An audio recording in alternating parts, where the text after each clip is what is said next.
Welcome to another edition of Around with Randall, your weekly podcast on making your nonprofit more effective for your community. And here is your host, the CEO and founder of Hallett Philanthropy, Randall Hallett. It's another great day here on this edition of Around with Randall. Had an interesting situation pop up about a month ago or so where a potential client asked for some incredibly detailed data around grateful patients and referral agents, and really the reason rationale for why we need and want a partnership with physicians. You may not be in the healthcare arena as you listen to this. Just replace, and the data may be a little bit different, will be, physician with board member or with faculty member or with executive or whomever. But the content of today is about why it's so important, in particular with physicians, to have them as referral agents, partners in the process of identifying prospects, potential donors, as we look at our pipeline development. When we talk about referral agents, there are two episodes. You can go back and find some more generalized information. The first is episode 140 about the importance of it overall. And that's going to cover a lot more data and a lot more what I'll call general connection to board members, referrals, how those things happen. And in episode 205 of Around with Randall, we get into what you should do to treat your partners well, to really elevate their conversations to higher levels based on trust. How do you build that trust? Today, we want to get into the physician conversation in healthcare. And again, you can replace this with other entities or other people that might be referral agents. But in particular for healthcare, and I think this applies for higher ed, social service, and other things, I'm just becoming more blunt about how I feel about the economic climate of the United States. Overall, I think it's decent. I've been surprised how resilient it is over the last 3 or 4 years. But over the next decade, we're going to have hard conversations around what we do from governmental spending, and that's going to have effects on philanthropy. It's going to have effects on people as we have a large debt, an annual deficit, neither one of which is able to survive the course of time. We're going to have to make adjustments.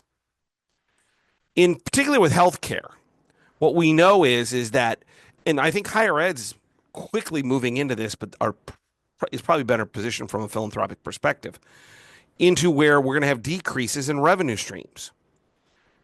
Take into account two other factors. All nonprofit sectors have to worry about these two, that philanthropy has remained somewhat stagnant at about 2% of GDP. And over the last year or two, there's an argument that it's gone down a little bit. And that the model of which we operate in terms of prospect management and realization of dollars has changed dramatically, at least in my 30 years. We used to operate under the principle of 80-20, 80% of our dollars from 20% of the people. Now it's probably closer to 5% of the people making up 95% of the dollars. This is all to say that if you're not incredibly dialed in to pipeline, if you're not incredibly dialed in to figuring out how you're going to identify the next generation of donors, and that generation may be a full 15 to 20 years, maybe 3 years, depending on the cycles in which you go through donors and work with donors, we're going to run into problems because you're going to run out of people. The other number that's really significant, my dear friend Nathan Chappelle shared this with me last week, less than 46% of the households in the United States now are making any one charitable gift to any nonprofit. We have less people giving, more financial strain, inflation is hitting us. We have a consistent level of philanthropy at about 2% of GDP, which means pipeline developments are critically important. And then you add the healthcare numbers. We know that according to the advisory board, that about 88% of the largest gifts in healthcare come from grateful patients and families. On top of that, when you look at some other studies, 70% of all major gifts in healthcare come from grateful patient and families. At a place like Sharp Healthcare, led by the unbelievable leader and industry icon, Bill Littlejohn, they're moving towards almost 70% of all of their donations are coming from grateful patients and families. Why is the physician in particular so important? Well, if you're not engaging them, you're leaving money on the table. And today's tactical, what we want to figure out is why they're important, how we address their concerns, but most importantly, throughout justifying by numbers why this is so critical. And the numbers are staggering. And I want to thank, someday I'll be able to announce who that is, this potential client for forcing me into some depth of data that I had never been before to justify this relationship. So let's start with the why. Why are physicians so important? Well, it's about trust. What we know is patients have immense trust most of the time for their physicians, as well as most of their caregivers. When we think about a healthcare episode, and I changed my career based on the healthcare needs of my son, that I found it incredibly hard to thank the caregivers who were a part of his healthcare journey. To this day, it's still a struggle. It led me to believe that there's got to be a better way of doing this. What we know is that when healthcare happens, the difference between ordinary and extraordinary is an important marker, is an important differentiation. Most clinicians view their particular work every day as ordinary. It doesn't mean it's not impactful. What it means is that they're used to it. They do it really well. For those of us who walk through a healthcare experience, it's an extraordinary moment. It's life-changing. You might apply that to someone who's getting food at the food pantry or getting home rooms or some type of shelter in a homeless nonprofit. Or you might look at it from a faculty and student perspective. A student thinks this is the greatest thing that's ever happened to them. What we know is that this trust is critically important. Nurses spend more time with patients than doctors do. But we also know that doctors are the tip of the spear. Physicians are the ones of the people they remember. They are the ones who are in charge of the care. According to an AHP report, physician-referred prospects, meaning there's active engagement by the physician of identifying and introducing and or in this process, their gifts, when you have them originate with that physician, or at least the physician is an active part of it, are 2 to 3 times larger than waiting for self-identified individuals to identify their gratitude. When we have physicians involved and they're making the identification and or introduction into the conversation, we don't want them asking. We'll get into that in a second. What we know is that the gifts are higher because it's no different than a board referral. Why is it we don't want to just cold call people? Let's take the physician out of it. Why we want our board members to introduce us to people? Because we know that the gifts are going to be larger because they're creating in that cone of trust room for us to join that trust. And that moves the needle. So the reason why this is important is that the trust that naturally comes from most healthcare episodes, that particularly with the physician as the tip of the spear, all of that is to say is that increases the trust that we have pretty quickly with our particular prospects. What are physicians' concerns? Well, it's probably the concern of board members and of other key either volunteers or employees. Number one is they are concerned that we are going to want them to ask their patients or their friends or whomever your referral agent is. In this case, we're talking about physicians in particular. You want them to ask their patients for money. I teach thousands of physicians this concept of gratitude and how it's connected to the care that's provided and the health benefits and other things that you can get information about.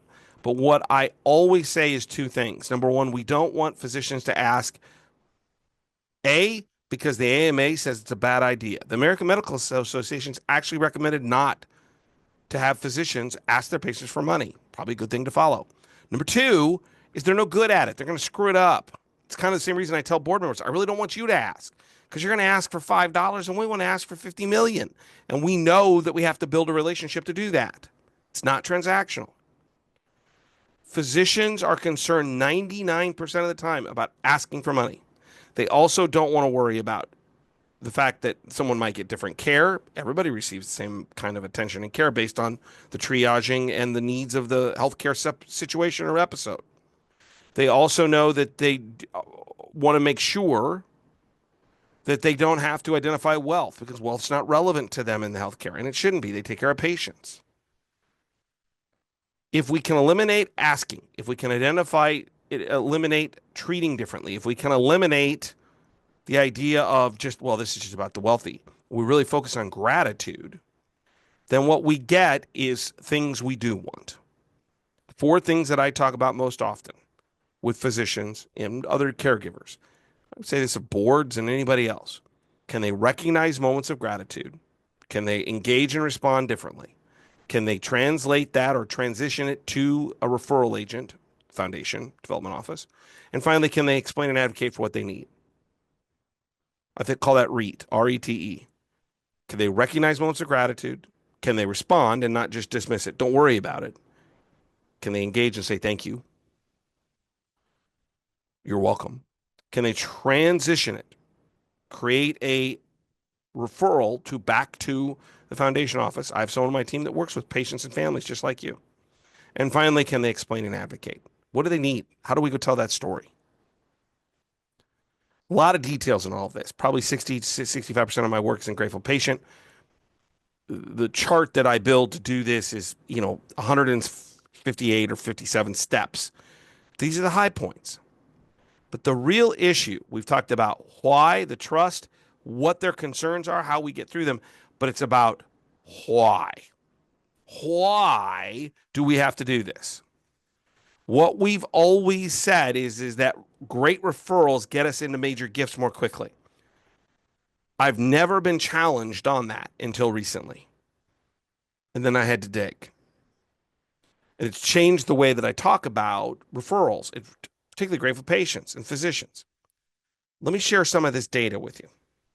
You're looking to figure out how to elevate grateful patient work with your executive team, with your board, with physicians themselves.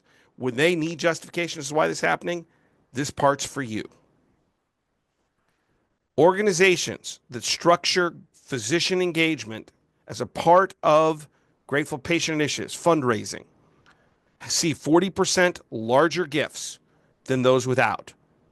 The Journal of Healthcare Management. How about the Journal of Philanthropy in Healthcare?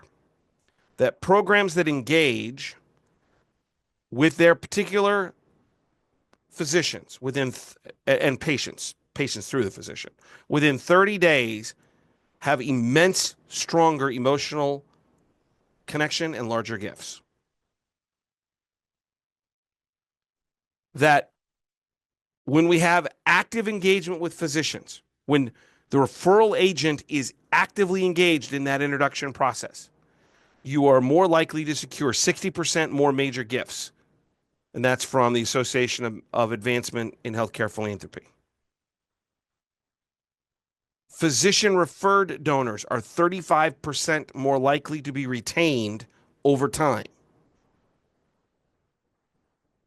75% of physicians inside of this model of the kind of the engagement process feel more connected to the overall institution. Whoa, we just went away from philanthropy and went into things like physician engagement, not from philanthropic, but for just the hospital, just the healthcare system. How do we better engage? Is this a substitute for appropriate pay, proper contracts, proper timing, support and services, equipment? No. But it's another arrow in the quiver. Did you know that when we have gratitude received, meaning physicians are actively engaged in receiving patients and families' gratitude, that it actually helps to reduce burnout? American Hospital Association. All of this data and a lot more signal that when we engage with physicians as to be an important but respectful part of the process, identifying and connecting us to patients who are having great experiences, larger major gifts, larger amounts of retention, quicker process, aligns with things that we're concerned about when it comes to the physician and the caregivers being more aligned with the institution. It helps to reduce burnout and turnover. And that's nothing to say of all of the data that says when someone expresses gratitude and has it received, it's actually good for their health. From vital signs, so this is now on the patient side. Vital signs, cholesterol levels drop, your stress drops, relationships are better. Actually, there's now a study that says, well, actually from 2009, those who have estate gifts actually live longer. Why am I doing this? I have a number of clients and potential clients where part of the hurdle that we're dealing with is actually in the executive suite. It's not that they're bad people. They're phenomenal people. They're doing their very best. But whether it's lack of accountability, that we can't get the kind of accountability we need to, in a system, move gift officers towards the things we need to be doing, to we need a voice that's going to signal how important philanthropy is to others, to their realization that it needs to be aligned with strategic planning. All things from my book, Vibrant Rollability. We're back to alignment with our CEO suite, with our CEO in the C-suite. All this is to say is that we cannot do this alone. The reason this became important is that the content I was challenged with wasn't just to present it to foundation team, the team, large group, but to take that same messaging into the executive suite and watch their eyes begin to get wide as they begin to realize if you want to raise more money, it's going to come from grateful patients. The data tells us that. Best practice is telling us that. And the best way to do that, data-driven, is to engage with the physician, the referral agent, the people that are closest and most trusted, that are your patients and their families. Higher ed, this is about faculty and researchers. Who is affecting the end user, either formally or now? Social service, other nonprofit sectors, about who are the people applying the mission into the community. If they're not engaged, you're losing credibility. You're leaving money on the table. So this is a call to action.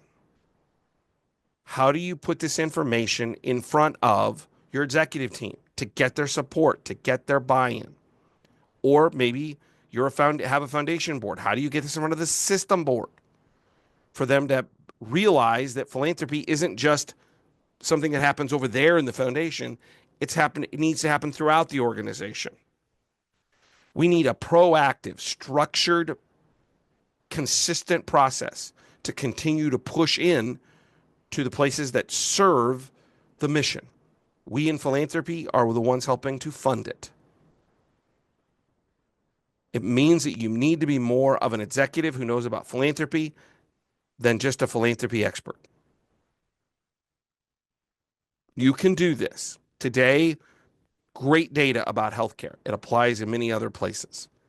But if we don't turn in a meaningful way to get buy-in from other parts of our organization where we are not siloed, we will not accomplish what we want to and what we need to. And that is to find the best people for us to talk to hear what they want to do about the organization or the community or whatever, partner that with what the strategy is of what we're doing that meets them where they are. Those prospects, we're trying to figure out how to elevate towards transformational gifts, not a dollar figure, but that emotional state where they believe what they're doing says something about who they are, and we're helping them do that. That gets us more transformational gifts. I didn't mean to be harpy today. If I came across that way, I apologize. But we need this, and maybe so more in healthcare than anywhere else, because our government isn't going to continue to pay. Our commercial payers aren't going to continue to pay. And yes, the profits are big in the commercial markets, and that's a worthy conversation. but there's a structured restructuring coming or happening that we're going to have to address. And philanthropy can be part of that answer, but we need those partners who have that trust. And then take that trust and do what we do. Really sell it. And I don't mean selling what you do. I mean sell how important we are and how important that relationship is, that partnership is. And then use that trust to make good things happen. Don't forget to check out the blogs at hallettphilanthropy.com, 2 a week on various things, industry to personal. Things I see, 90-second reads. Won't take you but a minute. That's hallettphilanthropy.com/blogs. Or just go to Hallett Philanthropy and hit on the blog button. Also, if you'd like to reach out to me, it's podcast@hallettphilanthropy.com.